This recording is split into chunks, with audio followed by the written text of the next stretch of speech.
Good evening. My name is Adam Fitzgerald. I'm the host of Dark and Now. With me today, filmmaker, 9/11 reconnoisseur, Nelson Martin's DJ Thermal Detonator. How And you today, doing? the both of us, we're going to be doing a pause and play where I took out a section of Zeitgeist, the film, the documentary in 2007, part one. Yeah. In the video, it talks about 9/11. So what I did was I basically edited the video to where we're only going to play the 9/11 part. Yeah. And me and Nelson today, we're going to watch the video, and at times we're going to stop the video where we think there's something wrong or something that's totally off base. Yes. And we'll give our insights in it. Yeah. I just want to add to quite a bit, maybe a little bit here, but I think that the headphones is picking up feedback. Maybe no. Okay, it sounds fine now. No, like Zeitgeist is probably one of the best films out there as far as that standard 9/11 truth films that kind of came out, whether it was between Loose Change and any of the Alex Jones stuff or 9/11 Mysteries. Even though this is a compendium film, the way it was always put together, I thought it was always the best because you get it down to 50 minutes. You don't need to go through all the 90-minute, 2-hour films. It's just bam, bam, bam, bam, and the music's really good. And the first part of Zeitgeist, as opposed to you people know, we're not going to be going over any of that or the last part. The first part of Zeitgeist I love. The part about religion have always been my favorite part. It introduced me. I didn't realize, learn about. I didn't know, about the astrotheology or how the astrology symbols. All that was really good. Some stuff could be speculation. It's good. And the later part about war and money and all that stuff, some of that's really good. A lot of it's really good, but there are some things that I disagree with. But the 9/11 part, the part we're going to go after, there is good parts, but there is a lot of bad parts because, it samples a lot of the films we disagree with. But this was, like I said, this was my favorite film. As far as putting it all down, it's like just to remind, just what I thought of recently. I think like about 2 years ago, even Peter Joseph and Richard Gage, they were at some conference or something, and they actually met, and it was recorded. Them at a conference, and I even heard Richard Gage say, your film, like you were like one of the first. You were like one of the best. Like he was just like. Yeah, he really, Richard Gage really loves Peter Joseph. And, I like a lot of his work. I still like, Zeitgeist Addendum and the third one. It was good. I haven't seen the fourth one. There's supposed to be a fourth one coming out. I'm not too sure if I'm going to like it now because there's a lot of things I don't agree with. Peter Joseph says, especially the way he's taking conspiracy theories now, the way he's reacted in the 4 years of Trump. I've heard him say some very, contradictory things. And I think some of this we will point out as we go. But the main thing I wanted to put, why we chose to do this is because, we had this problem with all these people we've been dealing with, that have been talking nasties about us, saying that we defend the official version. They will not tell you what the official version is. Okay.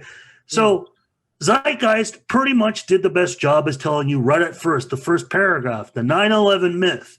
And that's what we're going to be able to pick apart because this film breaks it down really well from that. But, when we get to that part, there should be some things I would have to say that should be added in there. But that's the point of why we're starting with this, is because to answer that question or that these people, these critics of ours won't ever answer. And what is, the official story? I mean, what is the official story, and what's the counter official story? And we're going to explain it what it is in our standards now versus what it was back in yesteryear. So right. I get to kick it off. Right. And what I'll do is I'm going to play the film, and you tell me when to stop whenever you want. Yeah. Here it is. Myth is an idea that, while widely believed, is false. Yeah. In a deeper sense, in the religious sense, a myth serves as an orienting and mobilizing story for a people. Yeah, it's pretty funny for a Christian. Focus is not on the something? story's relation Yeah, I to know. reality, but on its function. And I think we'll be able to talk over things like this because most of the people that we're having on here today, you're watching this, they've seen this. Nation. Right. I mean, it is one of the most It is popular not a matter of documentaries ever debate. put out. Oh, it's the second most popular film. Bad taste. To What would raise be the first? question of the truth of the sacred story, the keepers of the faith do not enter into debate with them. They ignore them or denounce them as blasphemers. It is wrong, blasphemous, and sinful for you to suggest, imply, or help other people come to the conclusion that the U.S. government killed 3,000 of its own citizens. Pause it right there. Was it? Yeah, sure. Yeah. And here's the thing, like, well, you know, back in the day, you know, I hated Carl Turkington for that because, you know, I liked David Lee Griffin back then. I thought he was making sense.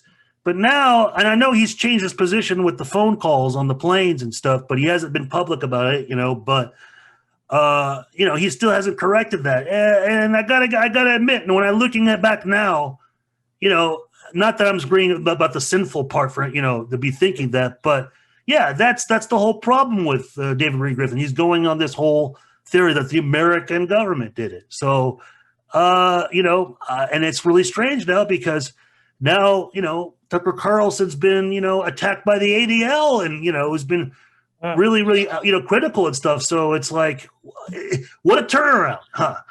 But anyways. Just so happened to, yeah, right. I think you bring up a good point, just to add a little bit to that, is that David Ray Griffin actually absolves like the foreign intelligence agencies, like Oh, yeah. Saudi Arabia, doesn't necessarily bring them up, but basically he is definitely like the New World Order type State Department neocon. That's it. Yeah. Let it play.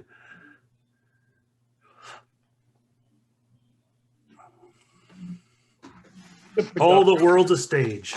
There is. Yeah, and this is the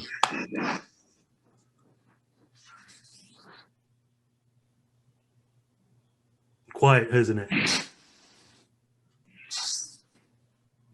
That add shock value.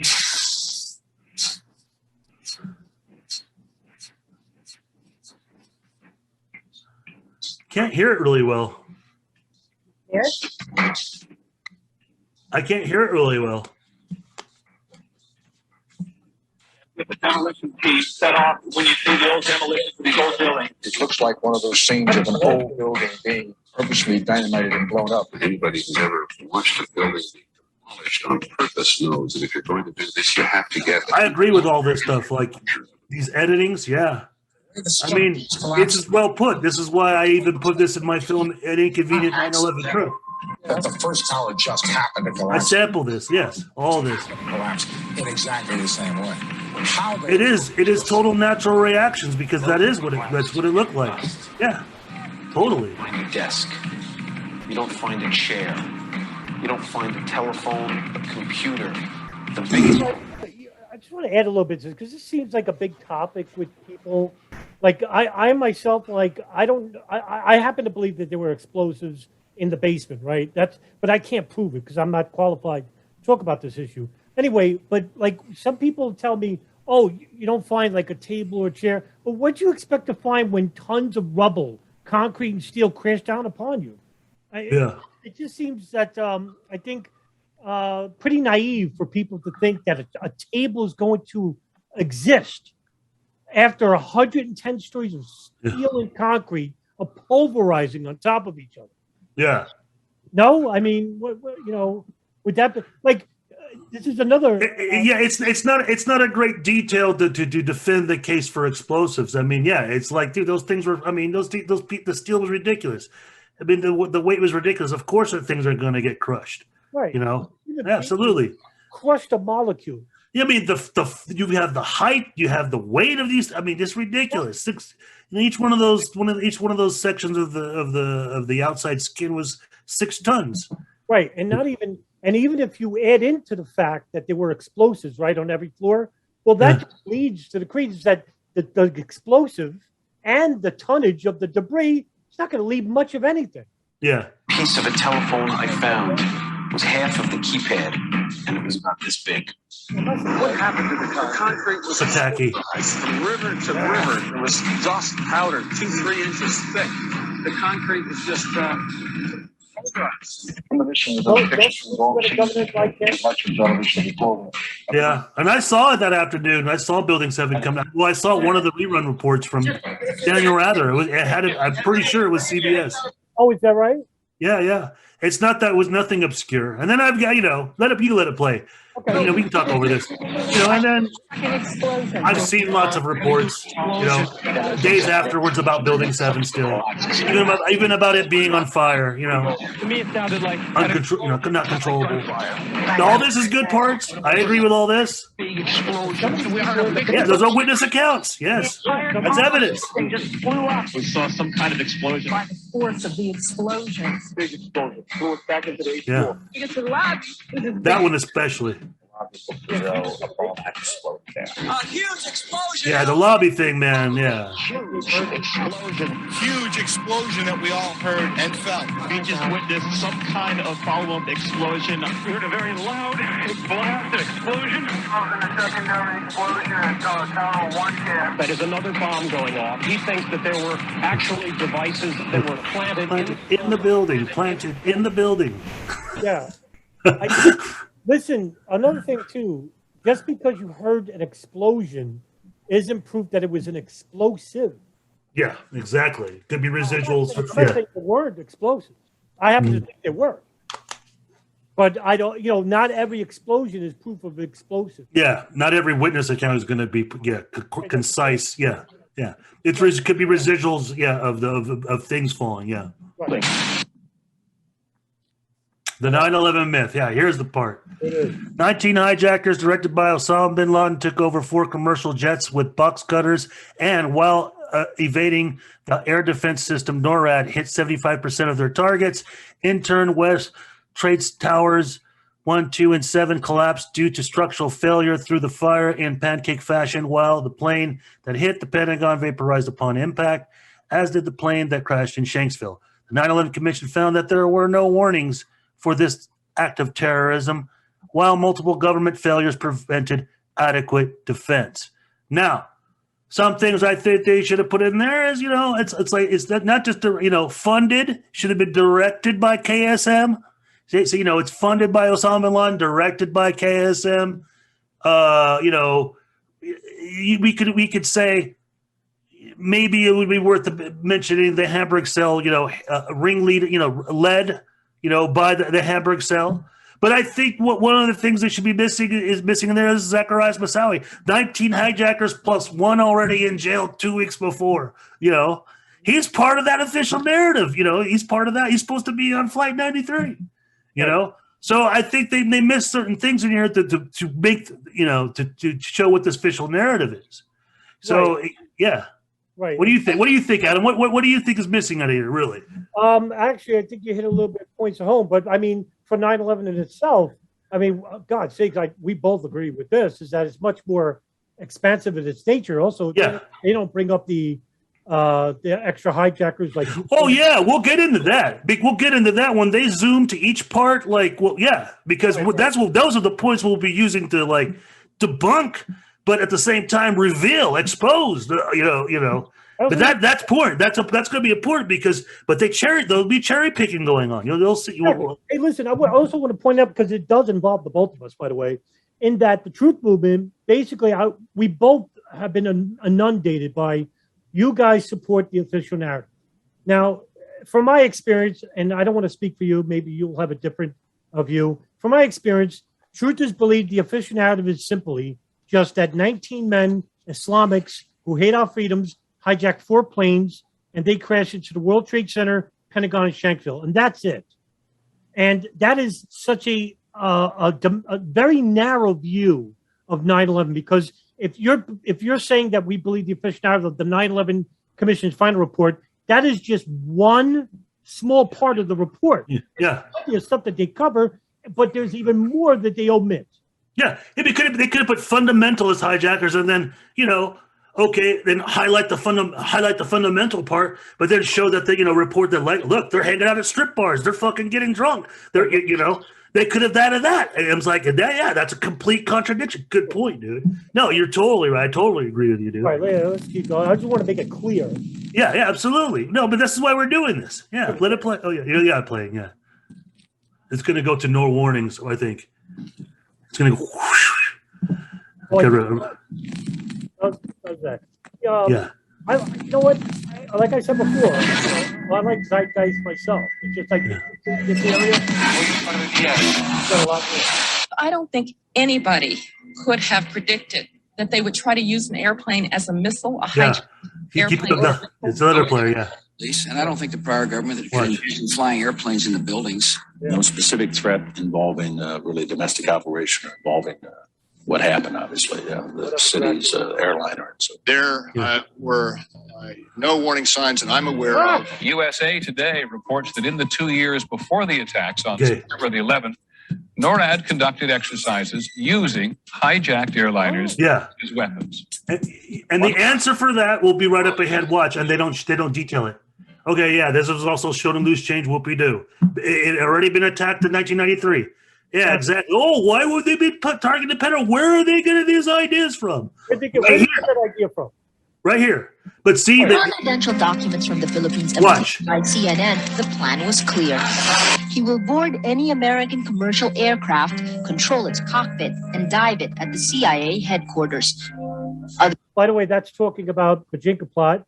Yeah, well, there's my point. There's our point. That's right. What a waste of time to point, Condoleezza Rice, Bush, and nobody ever thought, nobody in the previous administration thought. Dude, that's the Bojinka plot. That's discovered in 1995. That was on Ramzi Yousef's laptop, the 1993 World Trade Center bomber. When he was, that was all those places were targeted. The Pentagon was a target. The Twin Towers were a target. That's why there's the Moscow going on. I mean, you don't even need to go into that. But here's the thing. Look how they edited it. It's cheaply edited. Do you see the word Bojinka plot? Do you see them pointing out Ramzi Yousef and KSM or anything? No. They watered this down. This is the most important part. This is why we knew our government knew about terrorism plans for the targets that were aimed.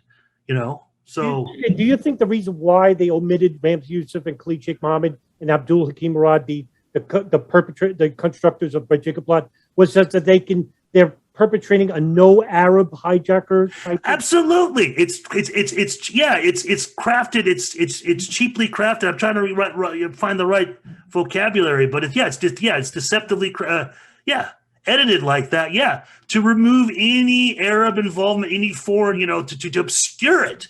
This is why you're seeing it like that. But all you need to point, you don't need to waste it. They didn't even need to waste their time with all the stuff previous. All they need to do was underline this part right here, which, look, what they're pointing out. CNN International 2002?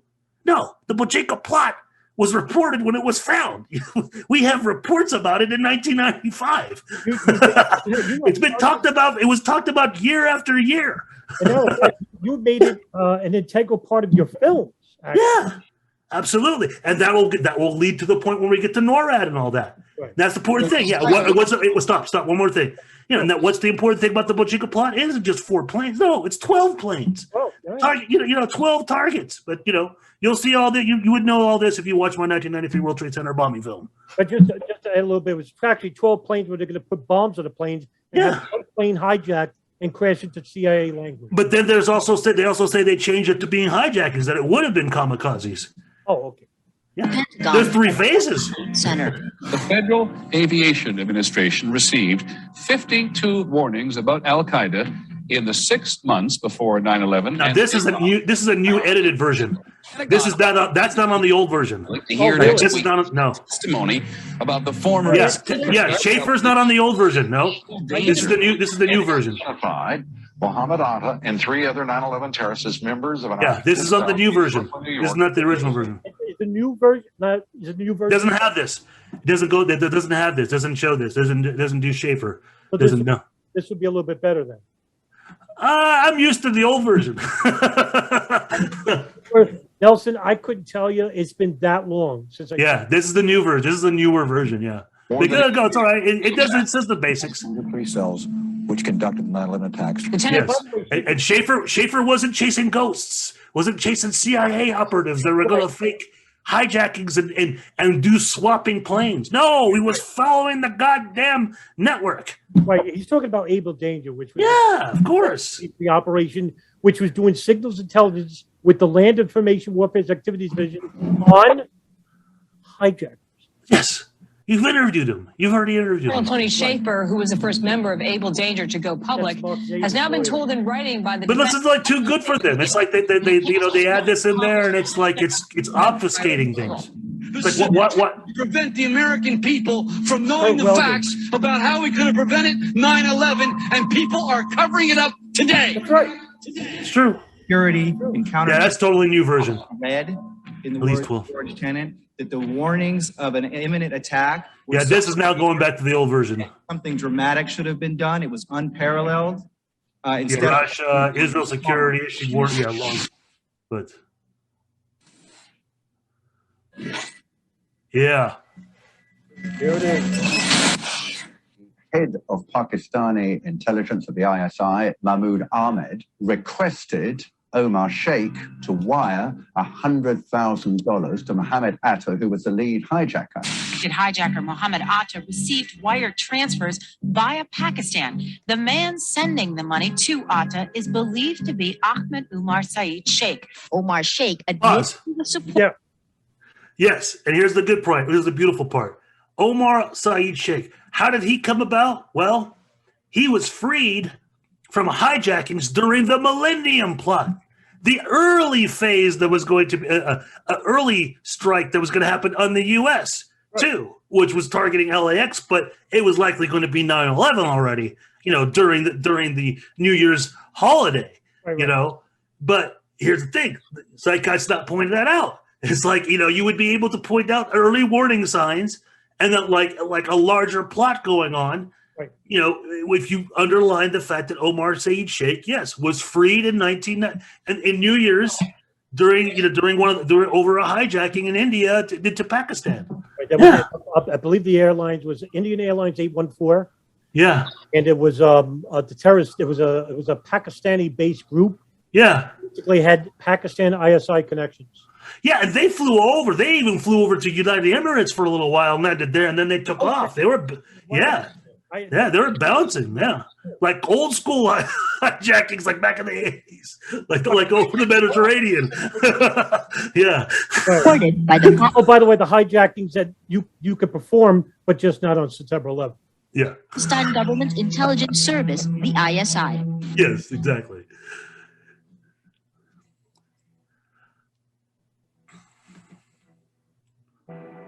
Officials, yeah, we know, and with Joe Biden, our current president. Yeah. I was going to say who and Portergoss. Yeah, Portergoss is supposed to be. Yeah, he's actually Portergoss was actually ex-CIA director and also the co-chair of the Joint House Intel. Just a coincidence. They happen to be there. As hard as this is to believe that two of the alleged this is true. in what happened on Tuesday may Abu Sadr Sheikh by the U.S. military in San Diego. That's right.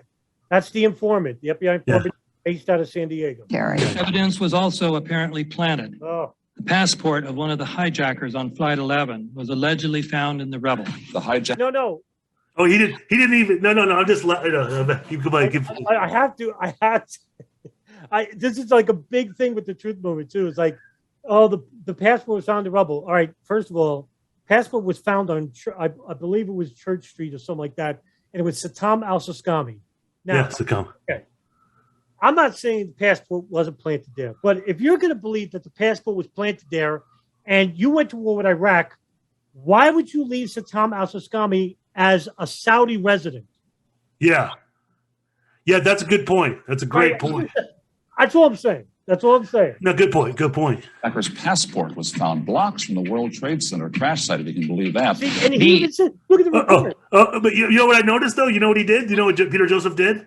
He took off the Alex Jones part from Terror Storm because through the fire, through the bird. He took it off. He took it. Pause. Run by the U.S. military. Evidence was also apparently planted. The passport of one of the hijackers on Flight 11 was allegedly found in the rubble. The hijackers' passport. Yeah, Alex Jones is supposed to be right there. You're not supposed to have Eric Gutley coming on. No. And then this part right here with the passport coming out, that's supposed to be the Alex Jones part from Terror Storm. Oh, so it's through. Yeah, he cut it out. But here's the other point. Here's the other important part. And this is going to be talked about on my new film, Boston Logan, Inside Job. They actually found 2 passports in Ground Zero. Allegedly, Mohammed Atta's passport was found in Ground Zero, and it was a Conch Republic passport. And they know this was found because they went to the Conch Republic, which is like in outskirts of Florida, right after the attacks, and they were investigating for passports there. And apparently, they found one there. Of Atta, but we've never seen it. It's never surfaced in any investigation. Why do you think they omit that from here? Maybe it's a different photo and it's just the same name as Atta. Who knows? 11 hijackers are like that. Well, that's according to the chief of Japan's Democratic Party, who says 9/11 is a hoax. Several of these nightmare men are still alive. Oh no, this is all you here. Yeah, the one he was pointing out was from Zeitgeist is it's this Alomari. Right. And they're saying that he's alive. Well, no, it was really this Alomari that reported himself as alive, as well as this one to BBC, but because he had lived in Colorado and his ID was stolen. Right. So this was just a mix-up of using different IDs. And this one is suspicious because he lived next door to another suspect in Florida, but he had lived in Florida right before he moved back to Saudi Arabia. That's what's really suspicious. You're right. But it's like when it pointed out with Mueller, 7 hijack, at least 7. Well, yeah, here's 7 of them right here that you can see that were, that were reported alive, and you can see the real ones. Like if you backed up and you look at the David Ray Griffin, he was showing this Khalid R. al-Mamadi, and he was supposed to be Khalid al-Madar, and it wasn't even the same person. This guy was alive in Florida. But this is 7, and I've actually got one more. I've got Ahmed al-Nami. I've got the living one, and apparently he was reported dead and alive, and he was supposed to be on Flight 93. This is just an old meme of mine that I made, and it's but I think this is your best meme that you ever made. Yeah, I think it's one of the best ones I've made. But the point being is that here they are, Zeitgeist just reciting the same rehash BS of the living hijackers when you can go and look and figure it out that these were all cases of stolen identity. Period.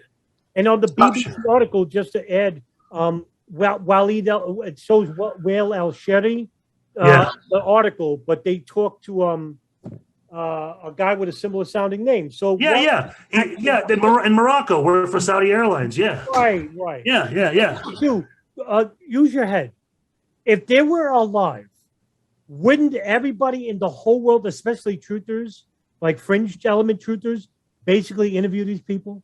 Well, yeah, and here's the best part. Kevin Barrett apparently claimed he went to Morocco to the embassy to try to find these. I'm like, well, dude, you wasted a lot. Yeah, he said this. Well, dude, you wasted a lot of money to go do that. You could have just looked online and found the motherfucker and see the living photo, and that his name was used for both the al-Sheri brothers, really, Wael and Walid. Yeah, it's mixed up for both. So both the twin brothers shared the same identity with this living one that lived in Morocco, which I pointed out. You could see if you back up. Yeah, I had his picture up there, in that flyer. I'll keep going. But that's unbelievable. I didn't know Ken Barrett did that. Yeah, that's what he said. At least 5 hijackers were reported. Yeah, linked him. Yeah, that's true. But stop. But He's talking about. Let's pause that. But there's one point I've seen Ellen Dershowitz bring this up because I hate him, but it was funny. He brought it up to a truther one time. They're pointing out like, look at the hijackers. Oh my God, some of them lived on military bases. I'm like, oh, well, have you heard of Ali Mohammed? he trained since the mid '80s. Okay, he went and flew helicopters and went. He did all that. It's like big fucking deal. He was in the damn military, for God's sake. Yeah, he wasn't just living on the bases. Yeah, so it's like it was easy. I mean, these people, it was easy for them to get into the military. Yeah. Oh, that's a good point you bring. I forgot all about that. Yeah. Of course, we're after Saddam Hussein. I mean, bin Laden. He's son of a bitch. In the early 1980s, bin Laden worked with operatives from U.S. intelligence, the Pakistani military, and Arab states. January 2001, the Bush administration orders the FBI and intelligence agencies to back off investigations involving the bin Laden family, including 2 of Osama bin Laden's relatives, who were living, guess where? In Falls Church, Virginia, right next to CIA headquarters. When he was already... Pause that. Yeah, sure. That's from Michael Rupert. And then the other thing that they're missing about that, is not in just with that I think within that neighborhood was also one of the Islamic charities that the bin Laden brother took care of. But ironically, 2 of the hijackers just live like down the street from there too. So they're missing that part. Go ahead. And also, by the way, one of the brothers of the bin Laden family, they're a huge family. He's like the 51st of the 53 sons that Mohammed bin Awad had. They went to the University of Massachusetts. So they were in Massachusetts as well. Wanted criminal. He reportedly spent 2 weeks in the American hospital in Dubai, was treated by an American doctor. That's true. By the local CIA agent. We have not seen one piece of evidence that links Osama bin Laden directly to the planning stages of September 11th. Well, Mr. Van Kleis, we have not seen one piece of evidence that no plane hit the Pentagon, and that's exactly what you were famously known for promoting. Play. Plain sight. Yeah, in plain sight. Yeah. We've had past discussions with Mr. Kleis. Yeah, he deleted me off Facebook. Yeah. By the way, they love to play this video. This video is from the compound. Yeah. And by the way, this is a video calibration, and it shows a wider shot than your average video. Yeah. That you see today. This was taken in 2001, and we're not talking about high-tech video. We're talking about. Yeah, it's only one frame that they say it looks fat, and it's just because of his nose. But when you watch the whole, let it play. But when you watch the whole thing, you can tell it's really bin Laden. Right, and also not fake. I also want to point out in the room for other people that don't know, the guy sitting next to him is Suleiman al-Bugait, but also in the same room is Ayman al-Zawahiri, and the person sitting in the middle, Khalid al-Harbi. Yeah, exactly. I forgot about that. Yeah, they're gonna fake Ayman al-Zawahiri too. Give me a break. If they were going to fake everybody, why hasn't Al Qaeda come out and said, "Hey, by the way, the Americans are playing fake videos"?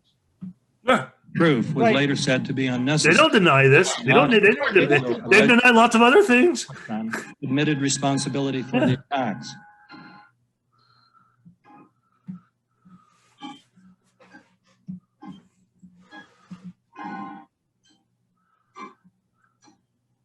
Wow, this is like new music too.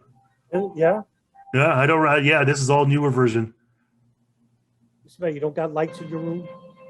In 1976, was it dark in my room? Osama's older brother Salim bin Laden hired a man in Texas by the name of Jim Bath. Yeah, this is all Michael Moore material right here. Fahrenheit 9/11. Jim Bath also happens to be a personal, almost lifelong friend and former Air National Guard pilot with George W. Bush.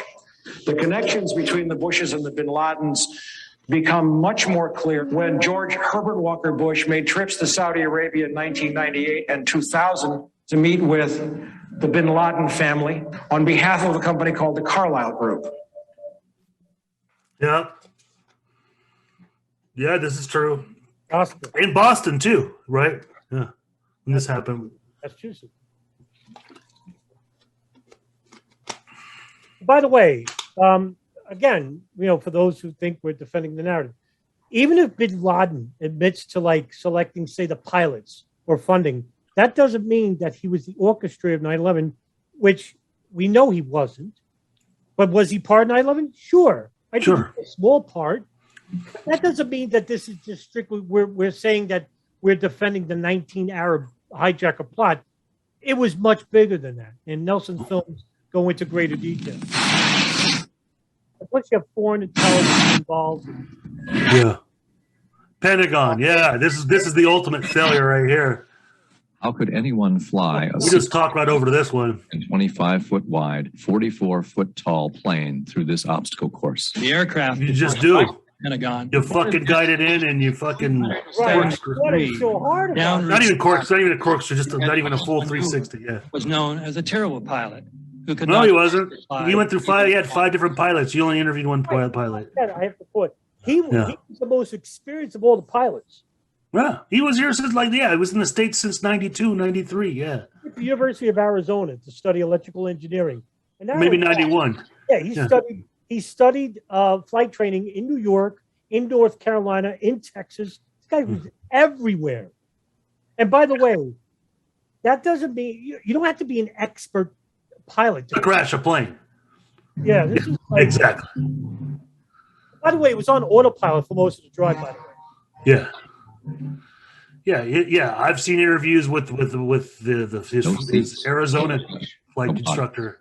Nothing but bricks and limestone. The official explanation is that the intense heat from the jet fuel vaporized the entire plane. No, it Flight didn't. 77 had 2 Pause. Rolls-Royce I engines. can't hear you. No, I couldn't hear you. What were you saying? oh no, I was going to say this whole idea of like the plane disintegrated.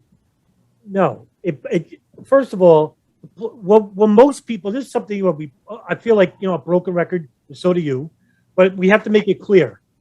Most people are witnessing plane crashes where the plane is trying to safely land. They dump the fuel so it won't explode, and they land on their belly, and that's why you see large pieces of the plane. Yeah. All 4 of these planes were going at the highest speeds possible and crashing deliberately. Yeah. Loaded. Exactly. Nothing is going to survive. Nothing. And Nelson, you did a video response. This was about the Jay Spermas thing, PSA 1771. I did a video response with German Wings 8925. Both were deliberate plane crashes. And guess what? Both had very little plane debris left behind. Yeah. Of steel and titanium alloy and weighs 6 tons each. It is scientifically impossible that 12 tons of steel and titanium was vaporized by jet fuel. We're also told that the bodies Right. were able to be identified either by their fingerprints or by the DNA. So what kind of fire can vaporize aluminum and tempered steel? Yeah, that's because it wasn't vaporized. We got pictures of the fucking piles of debris. I mean, really, are you missing the fact that your plane is going at 530 miles an hour, Dude. 13,000 pounds of fuel? Dude, there's photos of the goddamn bins out in the parking lot, fucking putting all the goddamn flight debris in there. It's not melted. Right. Not just, It's ridiculous. We got pictures of the goddamn landing gear. A thing weighs a ton. Who's going to put that in the debris right underneath the plane with the Pentagon debris landing on top of it? Yeah, this is a melt. It's like ridiculous. The flight data recorder we imagine. I mean, people actually witnessed the plane crashing into the building. Yeah. There's no evidence of that was always cherry picked near the Pentagon. Man, this is what's his name? I always forget his name. I mix him up with Mike Walter. I forgot his name. Anyway, he does say that they're not showing you the whole video in the beginning. McIntyre. Right. Thank you, Jamie McIntyre. Thank you, Nelson. He basically says in the beginning of the video that they're not going to show. He says, "I see some pieces of the debris at the crash site." And as I said, the only pieces left that you can see are small enough that you could pick up in your hand. Shortly after the strike, government agents picked up debris and carried it off. Oh, boy. The entire lawn was covered with dirt and gravel. Yeah, that's like way later. That's just like part of stupid. By the way, I've dealt with construction before. The reason why they're putting over dirt and rock is so that large vehicles can drive on top of this. Literally covered up. The videos from security cameras, which would show what really hit the Pentagon. No, why would it show it? Why would it show? First of all, this is a security camera at Citgo. It's going to show the entrance of the store. Why would it point straight up in the sky? Were immediately confiscated by agents of the FBI. And the Department of Justice has to this day refused to release them. If these videos You're wrong. By the way, you mentioned this guy's name earlier before. The guy at Judicial Watch, Tom Fitton. Tom Fitton basically created a Freedom of Information request regarding the Pentagon video, and they released some of the video. It's under the FBI who was in charge of it was Jacqueline McGuire, and the name of the declaration was called the McGuire Declaration. And it showed that they were, I think it was 84 video cameras, but not at the Pentagon. No. All around Arlington. Yeah. More like 54 of them, like over half of them are not even in D.C. Right. There's security videos from banks, shopping centers, different areas of the investigation. This is completely, video in the vicinity of the area. Yeah, I'm glad Ken Jenkins has always been on the ball with this because he hosts the documents on his site. Was really hit by a 757. Most of us would assume the government would release them. No, I'm going to give you a little bit of a hypothesis. I bet you they do have video which shows a plane hit the Pentagon. I agree. The reason why they didn't release it was so that 20 years later, we're still talking about whether a plane hit the Pentagon. Exactly. Yeah, did great job because we let everything happen. We let all these proxies, and nobody went and tried to chase everything and pin everything down. So the CIA, all their intelligence agencies, they got to flip over all their different proxies of different Western countries and create ISIS. So so we're arguing about did you know a third building fell? What I care about. Yeah, the classic mistake right here. Looks like there's nothing there except for a hole. The one that most people are most longest stubborn with. Where we were was a big gouge in the earth and some broken trees. Yeah, gee, what's all that shrapnel and all that? What is that? Yeah, what's all those pieces with all that? Oh, by the way, let's edit the news clips to say, oh, we don't see any evidence of a plane. Yeah. God forbid if you interviewed the residents of Somerset County, like Paula Pluta. I forgot the one guy. I always mention his name, Bob something from CBS. I always post that one story. There was over 25 people that saw a plane. Yeah. Huh. Yeah, I mean, there's all that. I mean, look, what is the explanation of what's behind on the ground? What do these people think this is? I mean, what is all that? I mean, you think that's just supposed to be there? There wasn't much left. Any large pieces of debris at all? No, there was nothing that you could distinguish that a plane had crashed there. That's not what a missile will do. Yeah, those are nice plane crashes. Yeah, because they're trying to save their ass. Right. This is disingenuous because these aren't deliberate plane crashes, by the way. No, not at all. Yeah. What's all that stuff? Yeah, what's all that shiny metallic stuff? Whoa, why does the hole look like a fucking plane? Why is there wing marks in the damn dirt? Area about 6 to 8 miles away from the crater here. This is apparently another debris. Yeah, look at all that. Yeah. Why would debris missile would not do that? 6 miles away. Could it have blown that far away? Seems highly unlikely. Oh yeah, they're talking about the papers that were found. Yeah. Big deal. PSA 1771. They found debris 8 miles away, and the plane just straight no dives. Right. That was your response video to Jason Burmis. Yeah. Well, just let it play. Pancake theory, according to which the fires, while not melting the steel, heated it up sufficiently to cause the floors weakened by the airplane strikes to break loose from the steel columns. And this started a chain reaction. So you would expect then from that theory, which is the official theory, to see a whole stack of floors piled up on top of each other and then a spindle of core columns standing. Well, there was a spindle still sticking up momentarily for a few seconds on each case, but that doesn't mean that there wasn't explosives. Up into the air 1,000 feet. The plane did not cut all those core columns. That's true. Buildings to take the impact. But you don't need to cut all the columns. Hitting the building. Right, you're talking about like for structural failure. You don't need to cut all the columns? No, you don't. No. At any location. Not if you care about the neighboring structures. Not if you you want to clean demolition. Like if cleanliness is your agenda on a terrorist attack. if you had dropped, say, we'll get into that a little bit more when it gets to the top of the thermite world, and and cut core. floors up there, it would have taken. Oh, Jim Fletcher, yeah, it's all about the, it's all about the speed. This is the way you detect the demolition. By the speed. Because I'm a demolition detector. And explodes outwards over 500 feet. This means that floors shattered at an average rate. All you need to show is to see the puffs from way below. Like, that's fine. You know, they get into the whole cloud and like, dude, you don't know what the fuck's going on in the cloud. What can move mass out of the way? Like this part's, I agree. I agree with circled here. Yeah, sure. I've always agreed with that. Yeah. Yeah. Oh, absolutely. To play devil's advocate, wouldn't that be just the force of the debris entering and exiting the? No, because then it would have to do. Then you'd have to have every window going. And why is everything always centered? Why are they always centered? You're not seeing it in the corners. You're not seeing. Yeah. It's going up. And I'm not saying that means it's every floor, every 47 beam on every floor. I'm just saying, you know, there's an explosive there. You know, and that's enough to weaken it. And there's still, you know, unbuckling going to happen because that's. You know, when you put a demolition, you don't do this to every floor like what you're seeing here. You don't need to, but that's the thing. Stop right here. Pause right here. The classic mistake right here. Let me do a screen share right here because I got something to show. Yeah, hold on. Let me stop the share. Go ahead. Let me see. This is the core cut columns. Now that column specifically was cut by a welder or an engineer on site. To debris. Yeah. But I was going to show the MetaBunk page. Let's see here.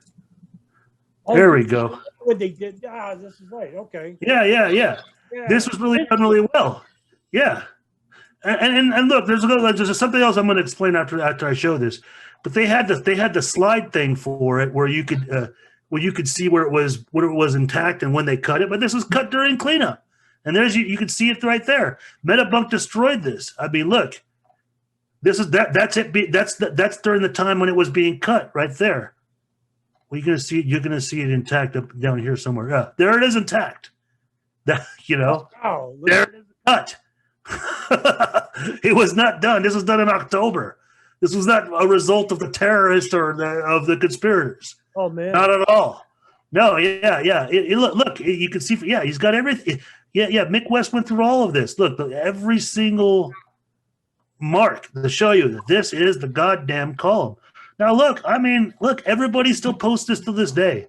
You know, he even shows on the second page that, you know, Richard Gage is even, you know, he obviously has used that in his presentations. Right. But you see that now? Yeah. Yeah, that's me right there. This was like, I don't know, like the 8 or 9 year anniversary. No, it's not the 9 years. This is like the 8 year or 7 year anniversary. But that's me right there. And yeah, this is a sign I had. I had this, you know, blown up. I mean, I used to have this as one of my picket signs. I even had, you know, this below over here. These photos are from a History Channel thing on demolition, showing like, look, there's proof. I mean, I went out there. I did this. You know, I made the mistakes. You know, there's me wearing the stupid Alex Jones shirt. Yeah. You had the tent. Yeah. I fully went out. Yeah, dude. Yeah. Look, I was fooled too, but here I am. I'm still, you know. Showing the picture, right? Yeah. But I'm here. You know, I'm here. I made mistakes, but I didn't quit. Right. You know, but yeah, that's it. Yeah, this is. Listen, we were all there. I was a no-planer at the Pentagon too. Yeah. I mean, I watched Loose Change. Yeah. I started looking at the molten metal. What all we do? three buildings, both towers in the rubble. Compared to what? And building 7, there's these pools of molten metal. It's always going to be compared to what? Like, show me another case where this matters, where this happens. It never did. No. Right, it never did. And there's been buildings and fires where there's molten metal. There's been the Pascal building fire. Devil's advocate, like those fires lasted for weeks. What would cause such heat to last for so long? Whatever materials are in there. Who knows what was all piled up in there? You know, I even think, look, if the Twin Towers that were always being worked on, there was supposed to be some floors that even had, equipment in there. I mean, can you imagine all the torches and all the, all the things that could be burning, that could be just slowly burning, that's seeping out. Who knows? There's too many things. Right, but there's the millions and millions of gallons of water that they put on the debris and didn't put out the fires. It's a good question, though. It is, but you don't need nanothermite. What's the point? It's like here's the other point. This is what the point, because this is what they get to. It's like, look, the whole thing with the cut core columns. You only do that because you want the floors to fall down. You care about where the debris is going to go. You don't want the debris to go outside and hit the neighboring structures. But why would you add that work? Just put the bomb next to where you want the fucking beam to go away. the blow. That's it. You don't need to put a cutter in there. It's not necessary. I mean, and then on 47 columns, look, it's ridiculous. It's a safety practice to do this. This is the best way I could say, the best analogy. It's like what the great comedian Robin Williams said. He made about a joke about, he goes, you ever notice that, in lethal ejections, when they execute a prisoner or whatever, when they do lethal injections, that they swab the needle before they put it in, they stick it in. Why are they swabbing the needle? It's like, what? You worried about that last infection? You're here to kill him. Who gives a fuck? It's like, that's my point. It's like putting these cutters in there and all that. It's like swabbing the needle. It's like, I'm not, it's like, I'm not here to make sure it all comes down at a certain speed and all can all one spot, which it didn't in the first place. So why would I want to put the cutter chargers in there? You still have to put a bomb right by those charges. Part of it is slice, and then the bomb kicks it out. Just put a bomb to kick it out. Like you're in a foundry. And they angle it in certain ways so the beams blast inward, so they don't blast outward too. Yeah. Just to raise the issue, we talked about this before. The 1993 World Trade Center bombing. At the bottom of there was molten metal. It was like a whole entire car melted. You had firemen said it looked like the mouth of a volcano. It looked like a barbecue pit. Right. Yes, I mean, and they didn't. The investigators weren't able to get into the blast crater until the next day because it was still burning, forever. When the rubble was being removed. And Ramsey Youssef did not use nanothermite in 1993. A bomb. Yeah. Urea nitrate.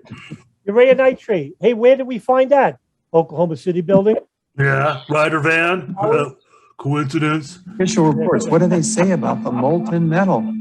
They say nothing. Coincidence. Wait a minute. This is important evidence. What? Was Plaskow, molten metals on Plaskow, is that important evidence? It was cut through steel, through structural steel, for example. You bring up a great point here, right? Now, you always hear this mantra of almost like, three structural buildings fell due to fire. It never happened before, but it happened twice since. I think it happened 3 or 4 times since. Yeah. Better. Yeah, it happened before. Our molten. These people didn't have. They didn't oxide, which goes. Collect every single incident and go through every. There were buildings that came down from fire before. You can imagine when you assemble these chemicals on a large scale. Yeah, nanothermite. Professor Niels Harrott, you examined the rubble. I don't know what it belongs to. Center. What did you find in it? Well, in there we find remains of what we characterize as a thermitic material. And this is... But I just think it's used for a sloppy demolition. Or it can't be designed as an explosive. The evidence for demolition is overwhelming. I told you that the thermite reaction produced molten iron. Molten iron was in pools of molten iron in the rubble, and the point is that the thermite kept on reacting. This was a bitch's brew. Nelson tends to freeze every once in a while. He's still using dial-up. I'm making fun of you because you froze up before. Yeah. Molten you bastard. fuel under both towers after they collapsed, and Building 7. Now, Building 7 wasn't even hit by a jet. Oh no! Part of Why the did? problem. Oh no! Why, Simply don't why know did much. Nelson? Why did they show it? What? Where's the fucking penthouse? Where's the fucking penthouse? Show me the fucking penthouse. Surrounding this collapse. Damn you! This was a 47-story Oh, skyscraper. Oh, Peter Joseph, why'd you do that, man? yeah. Why did you do this, Jim Fletcher? 525. It was not hit by a plane. This building had fires Let me on ask you this. On a few floors. Yeah, bullshit. Yeah, right. You talk about this a lot in your films and your discussions with David Chandler, Wayne Cossie. It's like, here's a building, right? It basically, no one's in it. No one's dead. Why did this need to come? Why this building? Of all buildings? Yeah, why? What was the purpose? Yeah. Why do it conveniently when the penthouse comes in? Oh, good time to do it.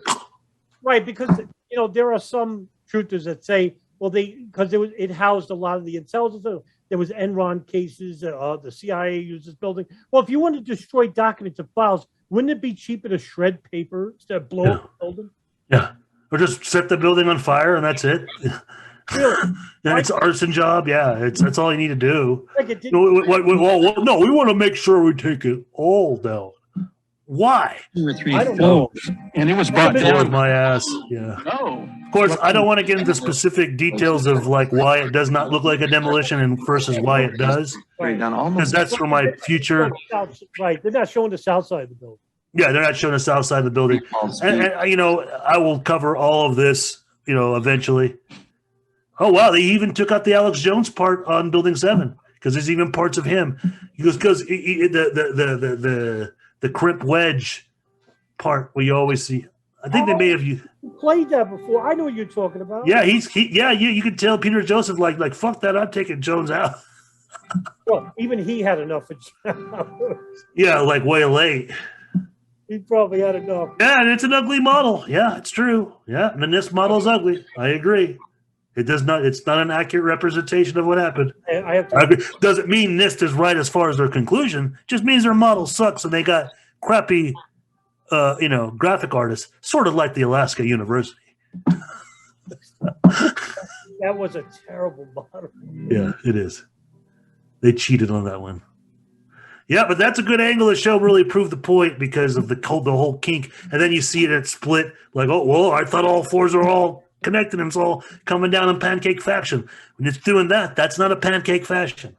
When it's splitting. Our office was on the B1 level. I agree with this. Yeah, I sampled this. Yeah, on my film, yeah. Here. Boom! There he is, the man. An explosion so hard that pushed us upwards. And it came from the basement. And he's reliable because he survived 1993 World Trade Center bombing and with some of his coworkers that were there. That's why. I want to put it. You're right. I totally forgot he was there. Yeah. We forget the fact that how many people died on 9/11 that were survivors of the first attack. There's so many, and then there's so many people that survived both. And are like, fuck. Can you imagine? Can you? More smoke coming from the ground. I was down in the basement, came down, all of a sudden the elevator blew up. And as we were coming out, we passed that first guy, the bullheaded guy, I forgot his name, but he passed away a couple of years after this. Oh, really? The one they interviewed on the street? Yeah, suicide. He killed himself. Lobby, there was no lobby. So I believe the bomb hit the lobby first. And a couple of seconds in the first plane hit. As I'm walking by the main freight car. This is a good account. This guy knows William Rodriguez too. When I got blown, I think afterwards. I don't think he knew him before. The explosion threw me to the floor, and that's when everything started happening. All of a sudden, a big impact happened again, and all the ceiling tile was falling down. The light fixtures were falling. You got to go across the hole from one to even the news thought there were explosives that went down below. This is why Marsha Kramer was on the hunt for an explosive van. Hit us to the floor, right in the basement. That's right. She knew. That's why she was grilling them at the police at the police academy during the city press conferences. Right. Yeah. The news report I think you're referring to is Rick Sanchez of MSNBC News, where he basically he's one. Right. He basically said we got reports from the police that they found a white truck. Yeah, they found vans. Yeah, there's even they don't include those in there. That's like Dawson put those in his film, and I use those in. Walls were caving in, everything that was going on. I mean, I know people that got killed in the basement. I know people that got broken legs in the basement. People that got reconstructive surgery because the walls hit them in the face. Yep. I just disagree with 7, but everything. But 1 and 2, I agree with. No, this is it. Yeah, this is the. According to standard operating procedure, if an FAA flight controller notices anything that suggests a possible hijacking, the controller is to contact a superior. If the problem cannot be fixed within about a minute, the superior is to ask NORAD, the North American Aerospace Command, to send up or scramble jet fighters to find out what is going on. NORAD then issues a scramble order to the nearest Air Force base with fighters on alert. But although interceptions usually occur within 10 or so minutes, in this case, 80 or so minutes had elapsed before fighters. Yeah, but they're also forgetting the part that, I mean, pause right here, but they're also forgetting the part how busy it was. It was a clear day. It was, busiest time for air traffic that day, So it's impossible. It was really impossible. And then reports of other, planes, the probable hijackings, they were thrown off course. I mean, easily. I mean, how are you going to intercept like that? But I'm going to go into more points of debunking because we're not even getting to Bojinka. Right. Anomaly. Not a single U.S. Air Force interceptor turns a wheel until it's too late. There are no jets at all. And they barely find out about Flight 11. Had been so confused that they couldn't respond. The reason that they didn't know where to go was because a number of conflicting and overlapping war game exercises were taking place that involved the insertion of false radar blips onto radar screens in the Northeast Air Defense Sector. Team U, we have Pause it. Yeah, sure. But see, this is what this is the unfortunate thing that Michael Rupert threw out there, and this is what Barbara Honegger ran with, with the war game exercises and all this. But you see, that's the thing. This is why with my film Bojinka Maximum, I showed that there were going to be way more hijackings. So you have to ask yourself, how is NORAD would have reacted with the 5th hijack plane or the 6th hijack plane? Would they have had the opportunity yet to intercept it? I think they would have. But, they don't ask, they're not showing the FAA right now, a little bit of conversation, but they're not explaining that the FAA was the one that grounded all flights. That's the ones that prevented any more further hijackings to take place, like United Airlines Flight 23 out of JFK Airport. So, right. And then there's the other thing. It's like, they're pointing out the Vigilant Guardian, the exercises. Why are they doing that? Well, that's because they knew about the Bojinka plot. They were trained to deal with that kind of scenario. But that kind of scenario was for planes coming in from overseas heading into North America, like the classic plot. That is what they were trained for. That is what NORAD was trained for. NORAD was not trained for the circumstance of the hijacked planes being lifted off here, happening that internally, especially in air traffic. I mean, how is NORAD supposed to train in busy days, busy air traffic? They don't do that. That's too risky. That's why they're always going out into Alaska, going out way north and out of the way to do their drills of incoming planes coming in. That it's like, yeah, I'm defending the excuse as far as reason why they didn't intercept any of the planes, or why the training exercises did not may have not prevented enhanced them, but the official NORAD or other people in the government said actually it did. We should have been even more sharper because we were already warmed up, but it goes again, you're dealing with a hijacking scenario right in the middle of air traffic. I mean, I'll point out in my new film, my new film on Boston Logan, Inside Job, Flight 175 nearly hit 3 planes on the way to hitting the Twin Towers, the South Tower. That's how busy it was. Because going off course, you're asking, the Air Force to do all that. They weren't. I mean, I'm sure they're trained for that stuff now. Don't get me wrong, but they weren't. After the fact. Yeah.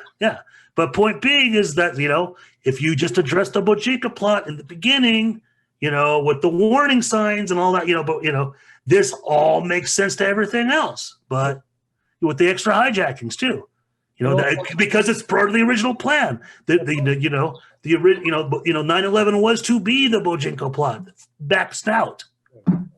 And on top of that, you also had the FAA basically ill-equipped to handle multiple hijackings. Yes, never had that before in their life. Yeah, and they dealt with it the best way they could. They saw a second plane hit. 1 minute later, they're like, cancel all flights. However, Norman Mineta in Washington D.C., you know, he doesn't decide to ground all flights until the third plane hits, until the Pentagon, until Flight 78 hits the Pentagon. He's like, oh shit, let's fuck it. You know, like he didn't get it from the second by the time the second plane, you know, to say, hey, we need to ground all flights. This is a terrorist attack coordinated, you know. But no, Norman Mineta admitted this. He says this in press conference. I use it, you know, I sample it in my Bojinka Maximum film. So the FAA were actually much more sharp than anything from Mineta. Oh, and I happen to think that Gerald Arpey, the CEO of United Airlines, is a hero because basically when he heard about 175 being hijacked and that Flight 93 might be hijacked, he basically was the first person to stand down all of his flights. Now, just United Airlines, but God knows how many lives he would have saved because he made that decision, because the operation was going to be bigger. Yeah. We do know that United Airlines Flight 23 was another potential hijack. Yes. Many more. Headed towards New York. We need someone to scramble some F-16s or something up there to help us out. Is this real world or exercise? That's why they couldn't. They couldn't decipher. Like, fuck, you're for real? Because they trained for that. Which was, in fact, according to a NORAD source, a live fly. It's too bad. I mean, because Mike Rupert was still a good researcher. I don't want to diss him because he did good things, but this was not a good choice because he wasn't considering all the additional hijacked flights. Because when you do that, and then it's not just the day of. You know, you think they give a fuck about NORAD when they try to hijack planes 2 days later on September 13th? Yeah, then they still try to hijack again. Exactly. One guy dressed as a pilot. Yes. Yes. From JFK, from LaGuardia, from Miami airports, from Newark again, even. You know, have to be dispatched in pairs. They were dealing. Yeah. So they didn't care about NORAD. They didn't need NORAD cover for NORAD. By the way, we're not, and that's, you know, Craig. I want to bring this. I hate to stop the video, but Craig McKee actually said this in the podcast. Oh, basically, they think the operation was bigger. Who said that we think it's Al Qaeda? Yeah. That's why I tried responding with Andy Steele. I said that in message. Right. Yeah. Remember, the official narrative is 19. Well, who the hell are these guys? Separate the war game exercises from the actual hijacks.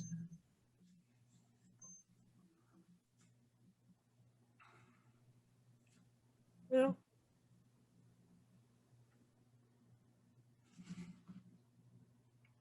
Going on the morning. Yeah. All knew about Bojinka. That's why. But the classic plan. Commission report. Page 172. The U.S. government has not been able to determine the origin of the money used for the 9/11 attacks. Ultimately, the question is of little practical significance. The American authorities have not managed to trace the source of the funding. And then I'm sorry, I have to stop here. That's not necessarily true. And I'm shocked because this film was made in 2007. It was already known that we had one of the main financiers of 9/11, Mustafa al-Hasnawi, who gave wire transfers to Ramzi bin al-Shibh, who was in Germany, and he gave wire transfers to Mohammed Atta, Khalid al-Mihdhar in the Wafa and West. So he was one money trader, and I'm surprised they didn't mention it. And Ramzi and KSM's nephew, Ramzi Yousef's other cousin, was too. They said he was That's Abdulaziz al-Ali. He goes by Ahmed al-Hasnawi. That's right. Oh, is that his right? That's right. That is his other name. That's what's the other second name. Yeah, and then here's the other point too. You know, it's not as important, unfortunately, the money trail because play devil's advocate. You know, when you take the example of Osmoth Khan and Ayub Ali Khan that were going to probably hijack a flight from Newark Airport, those guys for years were involved in credit card schemes collecting money, and they were almost made $1 million. So they were. I mean, we're talking about Al Qaeda network. So they're doing black market schemes. They're doing underground things to make money. Right. I mean, they're only pointing out what's our bank transfers. So what? There's plenty of ways to dark money. Yeah, Right. yeah. Just like the Israelis with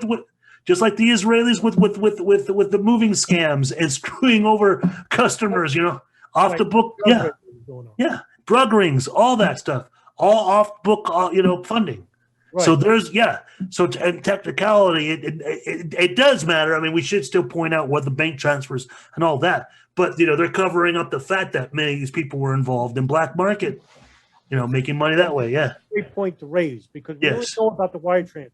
Anything to tell you a statement ultimately is of little consequence. It is of massive consequence. Doesn't it matter who paid for 9/11? Sure. Collapse of Building 7 has been why wouldn't it be recognized as especially difficult to explain. The 9/11 Commission report implicitly admitted that it could not explain the collapse of this building by not even mentioning it. Why are you? Yeah. Simple reason why they don't mention it is because of that question you won't answer. Who died in Building 7? Did a plane strike it? No. Okay. Not part of the terrorist attack. You got no victims. You got nothing. So that's why it wasn't in the commission report. And they're shocked by that.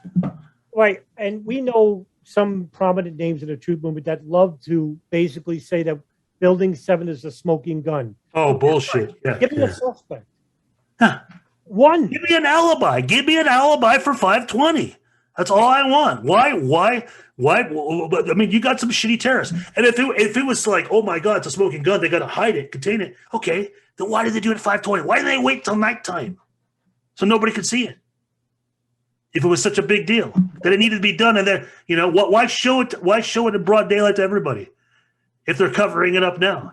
I couldn't tell you. Insisting on appearing together for the 9/11 Commission. Because the 9/11 Commission wants to ask us questions. That's why we're meeting, and I look forward to meeting with them and answering their questions. Yeah. Why you're appearing together rather than separately, which was their request. Because it's a good chance for both of us to answer questions. Of course, they don't want to talk about Air Force One being a target. They wouldn't make it look like, oh, no, these guys, they would have took these guys out too. They hate them too. You think they should be able to stand up and speak their own words? They should go under oath. They should be, in public. They would have killed Cheney. They were trying to kill Bush. Yeah. Shows you how protected they are. Yeah. No, this is true. I mean, but this could be after the fact. They're asking questions and they're going to cover up like how they're covering up the event. They did. Or to be able to see what you said. You asked me that question yesterday. I got the same answer. Well, the day of what they did and moved around is so documented. We know where the hell Bush was out throughout the whole fucking day. About anything, that fact would be dropped from the report. We have found out that this is a conflict of interest. I agree. Of the Bush. And they're not pointing out that he's a dual Israeli. Peanut. There you go. That's a good report. Yeah. National Security Council, that he was an individual who wrote the preemptive war strategy that was eventually used for the war in Iraq, that he is a close friend of Condoleezza Rice's. We want him to resign. There is literally nothing in the 9/11 report that the Bush administration. He's actually a great researcher, great author, right? Or why the Thompson commission under Zelikows leadership would have ignored all the evidence that would point to the truth. That 9/11 was a false flag operation. False flag! Doctrines and funds needed for a new. By the way, what was false about it? Like what was wrong? Like it's just to me, for me, I can't use it in terrorism. I can't use it in international terrorism. It's just a different apparatus. It's a different circumstances. It's different. These aren't nations. It's like, I don't understand why truth to say it's a false flag. It's because it's Alex Jones. It's But anyways. There's more to 9/11 than what we're being told. Calling it false flag is cheap. It's just that do you call the do we call all the terrorism in the 80s and the 70s false flags? Level. Mr. Alex Jones. Yeah. Well, yeah, if you're Alex Jones, that's false. Yeah. Terrorism.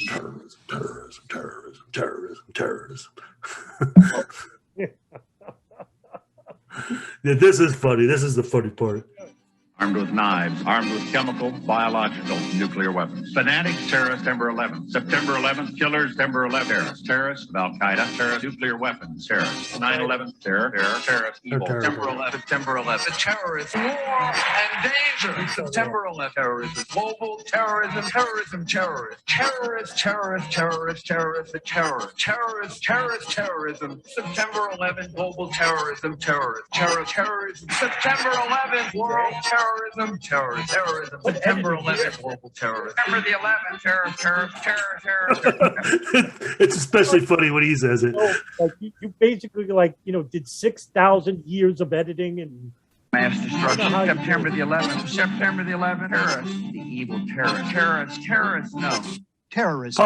Pause. Yeah, I got you. And this is what's his name, Barry Zellweger, no plain tar.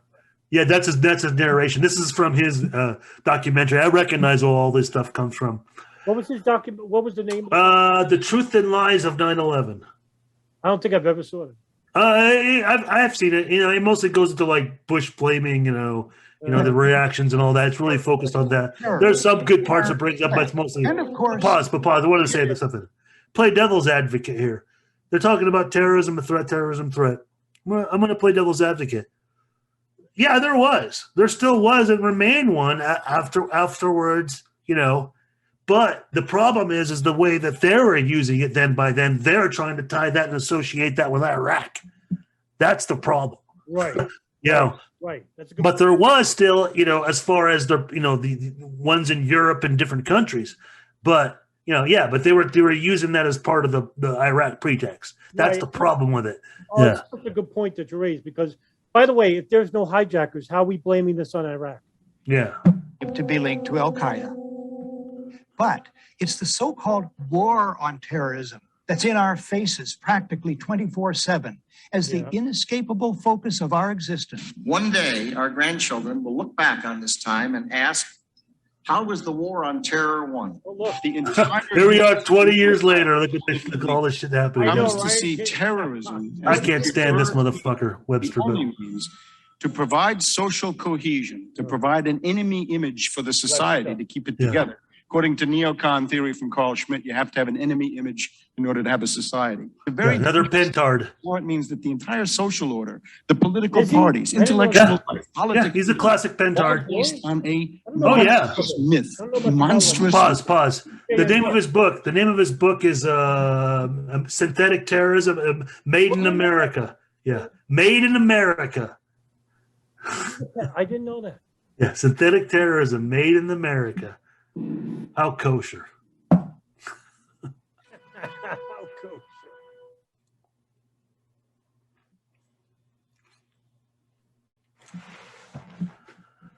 Look, the CIA has done. Oh boy! What they've done to us is unbelievable. Look at the terrorist acts that have occurred. Get rid of the pause it. Most, if not all. We had the Marine barracks. Pause. Nope. CIA was not involved in the Marine barracks. That was actually, they don't even really know. It could be Islamic Jihad. They also say it's Hezbollah. Could be a Palestinian splinter group, but no. But what did occur was that the Mossad knew that the bombing was going to happen, and they did not let know the U.S. authorities there in Lebanon that the Marine barracks was going to happen. So no, Mr. Ted Gunderson, which I've been told was very much like a, he's like that cop actor from Neil, what's his name, from Naked Gun. I forgot his name. Ed Nielsen. Ed Nielsen, yeah, that's what I've been told. Is like Gunderson was like one of those. That's from good sources I've heard this from. Yeah, but Pan Am. Yeah, wrong about that. Nope. Nope. Pause. He's saying the CIA did Pan Am. Nope. The CIA are actually victim in Pan Am. CIA agents killed on Pan Am and DAA. And I'm not going to give all the secrets about Pan Am because it's really important. But look at this guy's just washing away, and he's saying, USS Cole, CIA, even though there was all kind of operatives involved, Egyptians and Yemenis, yes, right, in which, by the way, they had intelligence about a terrorist attack that would be happening at the port of Aden. Exactly. In the Millennium Plot. In the Millennium Plot, I forget. I always forget. Bring back the USS Colt and Millennium Plot. It is exactly because of the U.S. Sullivans. Yes, you are right, Adam. The point regarding this is that they outfitted the ship with so much bombs it sunk to the bottom of the water. Yeah. My personal opinion is I think even Khalid al-Mihdhar was supposed to be involved in that, but then when that backed out and slopped, he came back to the U.S. for a while. Then he went and then himself really got involved with the USS Cole. Yeah, right. In fact, the FBI basically said that he was involved at some point. Yeah. We had Oklahoma City. But pause. CIA in Oklahoma. Nope.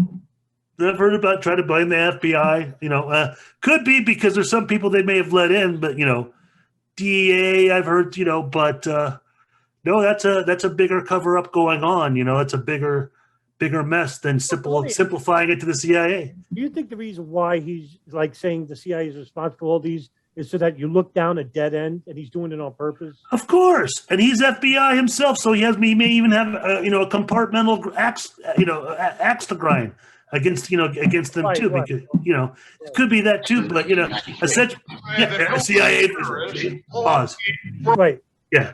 He said it for 1993. We know that's not true, and now they're getting the Bill Cooper part. Play that. Yeah. World Trade Center the first time, they built the bomb. They got the driver's license.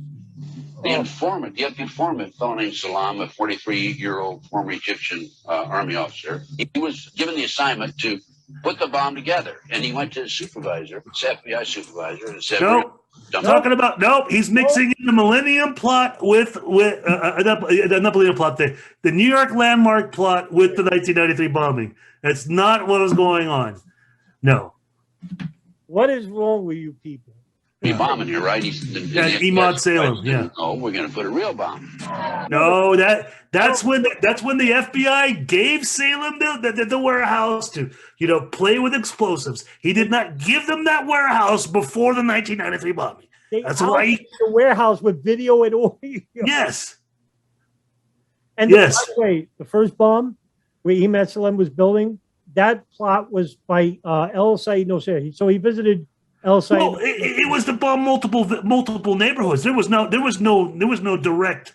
There was no targeting precisely of the Twin Towers. Right. Salem did not discuss that. Did not say that when he quit the first time. They were just talking about assassinations. They were talking about even freeing Nosser out of prison. Right, by assassinating the judge and exactly. Yes. Right. Yes, it's the same. It's the same thing with Ramzi Youssef. He comes into the country. He's taking the Iraqi, Yassin. What are they doing? They're going to neighborhoods. They're going. They're not talking about targeting the Twin Towers yet. They're talking about Jewish. Yeah, wasn't even a target yet. Yeah, wasn't even yet. Last February's deadly explosion at New York's World Trade Center. They discussed secretly substituting harmless powder for the explosives, but they didn't, according to the FBI's own informant, Emad Salem. Okay. Oh, they added this one in. That's from the CBS report. This is disingenuous. Huh. The FBI basically said we're going to replace the real powder with the fake and a fake blasting cap, in which and this is where Emad Salem is lying. Emad Salem said, "No, don't do it. You'll blow my cover." Yeah. And so they put back the real blasting cap and the powder, but they won't do that here. Yeah. No, they won't. And they're probably. And what's going to happen? Watch. Yeah. They're going to cherry pick this. Watch. Salem recorded many of his conversations with his handlers. Unfortunately, See, they didn't bring up the part because that's from the CBS report. They don't bring up the part where they show conversation between Salem and his FBI informant, and Salem just feels all bad that too bad I didn't get involved to stop the 1993 bombing, and the FBI is sentimental, saying what you did, what you could do, you did all your best to avoid it. They're not talking anything. There's no nefarious conversation of them being behind the bombing. No. By the way, the guy that Nelson's referring to, speaking to John Antisev. Yeah, it may have been. It may be that one because he had other FBI. It might be, but that's a CBS report is different. They don't say it's Antisev. It's Gotcha. I got you. There were only 6 people killed, not enough to pass the legislation. So what happened is 2 years later, April 19, 1995, down comes Oklahoma City Murrah building, 168 people killed.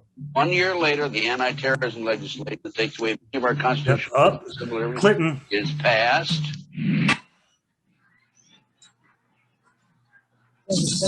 Spain, yeah, which is important because there's some interesting links to that I discovered. Go back to the 80s, actually, yeah, which would be very contrary to official narrative of things. Yeah, 7/7 was weird. I mean, I know there was already they had MI6 was giving cover to some jihadis that come in there, but yeah, it is weird with the drills going on. But but I don't think that's always a concise thing. People, conspiracy theorists, the fringe ones, try to always say, when a drill's going on, that's the time they're going to pull off a terrorist attack, and it might be false flag, it might be ones with crisis actors. You hear that all the time. They always try to say that. Yeah. Over a company of 1,000 people in London, based on simultaneous bombs going off precisely at the railway stations that happened this morning. So I still have the hairs on the back of my neck standing upright. To get this quite straight, you were running an exercise to see how you would cope with this, and it happened while you were running the exercise. Precisely. Not surprising. Those people Europe's been dealing with terrorism way longer than the U.S. has. Right, I'm not surprised. I think it's a great point you raised. Also, too, it would allude to the fact that what they're missing here is that the intelligence agencies are there to collect intelligence before an event happens. And this would probably be proof that they knew the attack was happening before it happened, and they were training for it. That's true. Yeah. Prevention. Yeah. That's yeah. Got to play devil's advocate sometimes. You got it. Yeah. Totally right. Yeah. Right. Supposed to believe is some kind of coincidence. There was also. Let me guess. 7. You know too, huh? 9/11. They were talking about attacks on the same targets, the same kind of tube stations, and exactly the same time as the actual happened. Providing Richard Cox. You knew it. Yeah, I knew you were going to say that exactly. He dressed as a cross-dresser. Nelson. We've never even talked about this before. That's what's funny. We've never even talked about. I love it. First of all, I didn't know anything about it. I heard his name before. When me and Cox, the co-host of Dark and Hour, we were talking about this guy. He brings up the fact that David Shaley was a cross-dresser and the second coming of the Christ. He's a nut. Guy's a fucking kook. Why? He's basically MI6, but that he went nuts or he plays nuts. Oh yeah. It's all playing a part. It's all just exactly. In Britain, he's walking around with a dress. Total drag. Yeah, it must be operations orchestrated in some way by the state. That guy's nuts. Like you would think Peter Joseph would do a background search on this guy and say, "Yeah, we're not adding him in here." Yeah, I'll play to be honest, be fair. I think that happened afterwards. That was afterwards. I am absolutely appalled at how much Jordan Maxwell country do not think. And this is the film that got me into Maxwell. Guy out there up in the mountains financed the most elaborate. Let's hear if he keeps the Alex Jones sample still. Some people in a cave. He did. Some people in a cave were able to have NORAD stand down. See? The people in a cave were able to have all of this happen. Pause. See Peter Joseph? Yeah, keeping Alex Jones's lie hop narrative, What is with people in a cave, by the way? The people in the cave actually, with the help, beat the Soviet military in 1979. Yeah. Yeah. To me, but the thing is, he's not substituting anything. He's like, I could agree with that part, but there is terrorism from fundamentals and Arab terrorism that's gone on in Western countries too. And when you go back to the Hamburg cell, that's where they were at. Versus the region of Afghanistan. But that's not what he's trying to that's not what he's trying to direct things. He's trying to direct things like, look, if they can't do it, then it's our U.S. government. It's a black, it's a shadow government conspiracy. but he's not going to get into this technical specifics of like, this is not, yeah, people in the cave pulled off international, modern international terrorism. No, but others did. Right. But others would. Yeah. After having NORAD stand down, well, this is the working theory that we both are working on, is that the intelligence apparatus knew about the attacks and manipulated the attacks. Well, how do you think we got NORAD to do those exercises on September 11th? How do you think Israeli Mossad were fouling the Hamburg cell in the east and the Saudis out west? Yeah. Who told them? Obviously, the CIA and NSA. How many Americans were killed in New York City, and believing as I do that this thing was a setup job. This is a textbook operation that Nazis used, and the Nazis over again. America has been suckered in one more time. Nazis hijack planes. That's what I always think. Yeah. I don't have to tell you things bad. Everybody knows. We don't even need to go to this. We don't even need to go here. Yeah, that's the classic Howard Beale piece, ending right there, and that's when it starts to get into the monetary stuff. And we can end it right there. Yeah, pretty much. That is all the 9/11 section from the first Zeitgeist. That's one of the revised versions. Right. It got pretty much. I mean, it took out some of the Alex Jones pieces that I wanted to bring up and make a spectacle of, but some of the key ones were there. But it's just like what I was saying earlier in the beginning. Like maybe I didn't get into description of this, but it's like I responded to Peter Joseph one time on Twitter a couple of years back, and he was saying something or other about Alex Jones and with conspiracy theorists and something to do with Trump, and he was making fun of like the state of conspiracy theories, and I'm like. I messaged him. I'm like, go, wait a minute. Don't you try to distance yourself. I'm like, you and Zeitgeist, you promoted the theory that no plane hit the Pentagon, and he responded like, well, he just got to the point of like, well, nobody really cares about 9/11 anymore. And that's what it basically became the outcome. Even though I was, I was countering him and even showing him, the links to David Chandler or whatnot, but he didn't care. But it's just like, no, dude, you can't do that. You can't sit there and make fun of the Q-tards and Pizzagate people and all that other crap, sexy hookers, all that. You're part of that sewer. You gave people that, because look, he's an atheist and all that other stuff, but look, he fed into it even more when you get into this third part, when he gets into the monetary stuff, because, he gets into the RFID, the chip in the hand. Who freaks out on the chip in the hand? Fucking Christians. Right. So, he was playing with the fringe conspiracies, Christian ones, heartstrings, with all this other stuff. So you cannot try to disassociate yourself. So yeah, I am saying, Peter Joseph should redo the first one correctly. At least the portion of 9/11, he should do it right. Because we didn't see the Mossad talked about. We didn't see the dancing Israelis talked about, right? Oh, no. Yeah.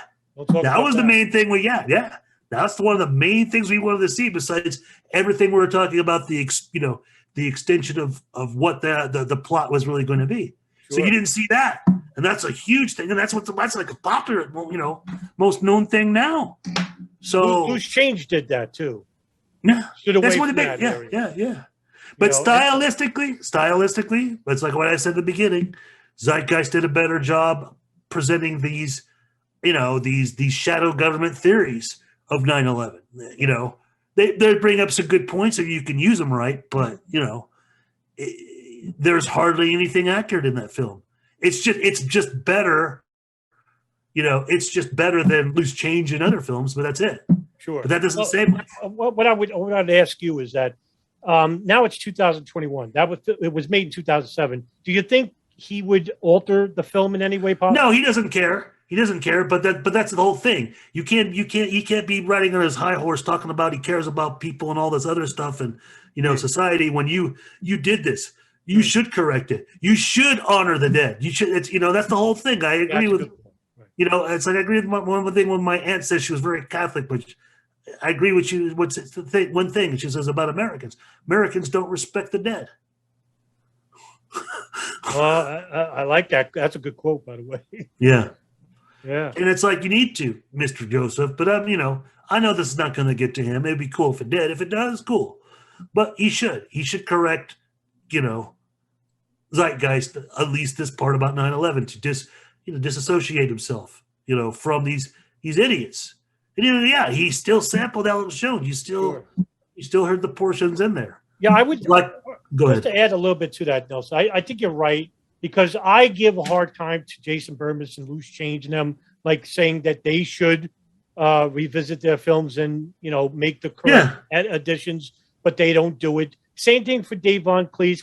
Me and you have tried to get him to try to address these issues in his film In Plain Sight, and we're met with silence. It's almost like they all right, we did these films and we want nothing to do with them. The reason why is because they don't have to make the corrections, because they're afraid of losing the following, which are basically no planes and no hijackers. Yeah, that's why we respect Wayne Coste and David Chandler and Ken Jenkins. That's why, because they made mistakes, maybe not on film, but speaking it and referencing Loose Change and putting their own reputation out there, supporting all these kind of early documentaries.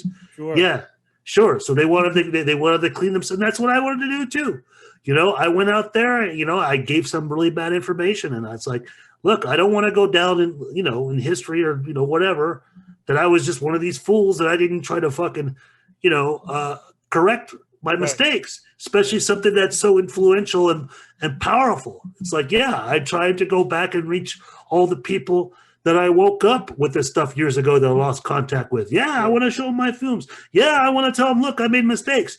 And look, I've debunked my own stuff. I've corrected my own stuff. I talk about it all the time with the George Washington Bridge film, So these people should do it too, And then there needs to, look, there's a need for it too. People want to see more things, still about new things. Sure. Still about 9/11. Yeah. Sure. So you debunk. Approach this as in a historical revisionist way. That's what all I can tell these people. Don't just do these things scientifically. Sure. And I would end it right there. So Nelson, I had a great time doing this. I'd like to. Yeah, so do I. Films too. We'll definitely do this again. Maybe we'll. Yeah. I mean, I don't know. We're going to host this. Maybe we'll host it. I don't know. Maybe you're going to do a Darkened Hour, or I don't know. We can do it.